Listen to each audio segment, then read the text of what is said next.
첫 시간 주님께 안녕하세요. 대강교회 오훈 목사입니다. 7월 16일 토요일입니다. 하나님 우리에게 주신 말씀은 잠언 8장 1절에서 21절입니다. 지혜가 부르지 아니하느냐, 명철이 소리를 높이지 아니하느냐. 그가 길가의 높은 곳과 내거리에 서며 성문 곁과 문 어기와 여러 출입하는 문에서 불러 이르되, 사람들아 내가 너희를 부르며 내가 인자들에게 소리를 높이노라. 어리석은 자들아 너희는 명철할지니라. 미련한 자들아 너희는 마음이 밝을지니라. 너희는 들을지어다. 내가 가장 선한 것을 말하리라. 내 입술을 열어 정직을 내리라. 내 입은 진리를 말하며 내 입술은 악을 미워하느니라. 내 입의 말은 다 의로운즉 그 가운데 굽은 것과 패역한 것이 없나니 이는 다 총명 있는 자가 밝히 아는 바요 지식 얻은 자가 정직하게 여기는 바니라. 너희가 은을 받지 말고 나의 훈계를 받으며 정금보다 지식을 얻으라. 대저 지혜는 진주보다 나음으로 원하는 모든 것을 이에 비교할 수 없음이니라. 나 지혜는 명철로 주소를 삼으며 지식과 근신을 찾아 얻나니 여호와를 경외하는 것은 악을 미워하는 것이라. 나는 교만과 거만과 악한 행실과 패역한 입을 미워하느니라. 내게는 계략과 참 지식이 있으며 나는 명철이라. 내게 능력이 있으므로 나로 말미암아 왕들이 치리하며 방백들이 공의를 세우며 나로 말미암아 재상과 존귀한 자 곧 모든 의로운 재판관들이 다스리느니라. 나를 사랑하는 자들이 나의 사랑을 입으며 나를 간절히 찾는 자가 나를 만날 것이니라. 부귀가 내게 있고 장구한 재물과 공의도 그러하니라. 내 열매는 금이나 정금보다 나으며 내 소득은 순은보다 나으니라. 나는 정의로운 길로 행하며 공의로운 길 가운데로 다니나니 이는 나를 사랑하는 자가 재물을 얻어서 그 곳간에 채우게 하려 함이니라. 아멘. 앞서 7장은 음녀가 거리를 다니며 유혹하며 떠드는 모습을 보았죠. 8장을 보면 이 음녀처럼 지혜도 부르짖고 있는데 길가의 높은 곳 사거리에서 외치고 있습니다. 그러니 음녀의 소리만 세상에서 판치고 있는 것이 아니라 하나님의 말씀도 늘 우리 귓가에 들려옵니다. 들으려고만 하면 얼마든지 들을 수 있다는 것이죠.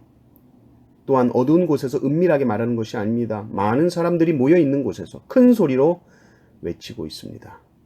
그러니 저는 그 말을 못 들었습니다. 몰라서 그랬는데요 라고 결코 핑계할 수 없다는 것이죠. 지혜가 말을 하는데 뭐라고 합니까? 이 지혜는 세상의 그 무엇과도 비교할 수 없는 가치를 가지고 있다라고 말합니다. 지혜라는 것은 내가 뭘 알고 있고 뭐 이런 지식을 얻었어 이게 아니라 지혜를 얻는다는 것은 생명을 얻는 것이고 생명을 얻는다는 것은 삶의 변화를 가져오는 지혜를 말하는 겁니다. 삶의 어떤 변화냐? 바로 선하고 의로움을 추구하는 삶으로 변화되게 된다는 것이죠. 왜냐하면 지혜는 늘 선한 것을 말합니다. 지혜는 늘 정직한 말을 합니다. 그래서 그 지혜의 말을 계속 듣다 보면 선이 무엇인지 의로움이 무엇인지를 알게 됩니다. 그래서 어떤 것을 봤을 때 이것은 선한 것이야, 이것은 의로운 것이야, 이것은 선하지 않은 거야, 이건 불의한 거야, 분별할 수 있게 되는 것이죠. 말씀을 들을수록 우리에게 생기는 것은 분별력입니다. 이것이 똥인지 된장인지 구분을 한다는 겁니다. 겉으로 봤을 때는 비슷해도요. 아, 이건 된장이야. 이 구수한 국을 끓여서 가족들에게 기쁨을 줄 수 있는 것이야 라는 것을 알게 됩니다.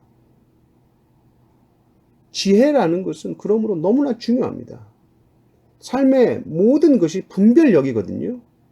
그러니 너는 은을 받을 생각하지 말아라. 나의 훈계를 받아라. 너 돈 몇 푼 더 받는 것보다 너의 삶을 변화시킬 말씀이 훨씬 더 귀하다.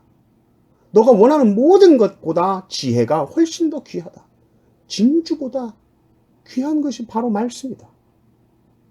그러면 이 지혜를 우리가 어떻게 돼야 되는가, 어떻게 얻게 되는가 했을 때 17절 보니까 나를 사랑하는 자들이 나의 사랑을 입으며 나를 간절히 찾는 자가 나를 만날 것이니라. 지혜라는 것은 너무나도 가치 있고 소중한 것이기 때문에 그 가치가 크면 클수록 그것을 얻었을 때의 유익은 그만큼 크다는 겁니다. 지혜라는 것은 아까도 말씀드렸지만 어떤 데이터나 그냥 정보 이런 것이 아니에요. 지금 지혜는 하나의 인격체처럼 사랑의 대상으로서 존재합니다. 나를 사랑하는 자, 나가 누굽니까? 지혜가 말하고 있잖아요. 지혜를 사랑하는 자들이 지혜의 사랑을 입습니다. 지혜를 간절히 찾는 자가 지혜를 만납니다. 우리가 어떤 사랑하는 연인을 찾듯이 뜨거운 마음으로 갈망하고 사모하듯이 그렇게 지혜를 사모하고 사랑해라. 지혜를 사랑하면 어떻게 되는가? 내가 지혜의 사랑을 받습니다. 이 단계는 내 안에 지혜가 충만하게 된 상태죠. 내 삶 전체가 이 지혜의 통치를 받습니다. 지혜가 내 온 삶을 다스립니다. 내가 지혜롭고 이런 수준이 아니라 완전히 지혜 속에 파묻혀서 그 사랑 속에 살게 되는 것. 그때 지혜가 말합니다. 야, 부귀, 재물, 공의 이거 다 내 안에 있는 거야. 지혜가 충만해서 열매 맺으면 금이나 정금보다 훨씬 나아. 네가 이걸 알아야 돼. 순 은보다 더 낫다. 지혜를 사랑한다? 그 사람은 재물을 얻을 것이요 그 곳간을 가득 채우게 될 것이야. 세상에서도 잘 살게 된다는 이야기를 하는 거예요. 물론 이것이 우리의 삶의 목표가 될 수 없지만 지혜는 그 약속을 해줍니다. 이 땅에서 우리에게 필요한 모든 것을 풍성하게 채워주겠다라고 약속을 해요. 그러니 두려워 말고 나를 찾고 나를 만나야 된다. 삶의 모든 답이 나에게 있다. 지혜가 말하고 있습니다. 근데 이 지혜가 궁극적으로 뭐냐? 우리가 누누이 말하지만 고린도전서 1장 24절 또 1장 30절 보면 그리스도는 하나님의 능력이요 하나님의 지혜니라. 그리스도가 하나님의 지혜요. 예수는 하나님으로부터 나와서 우리에게 지혜와 의로움과 거룩함과 구원함이 되셨다. 지혜를 사랑한다는 것은 곧 예수님을 사랑한다는 것이고, 그러므로 참된 지혜를 찾고자 하거든 예수님을 찾고 구하십시오. 하나님의 놀라운 지혜이신 예수님께서 우리와 함께 하실 때 우리의 모든 결정과 선택과 삶의 방향이 가장 지혜로운 방향으로 나갈 겁니다. 늘 그 주님과 동행하심으로 이 땅에서도 하나님 주신 것 풍족하게 누리며 사는 축복이 넘치시기를 주님의 이름으로 축원합니다.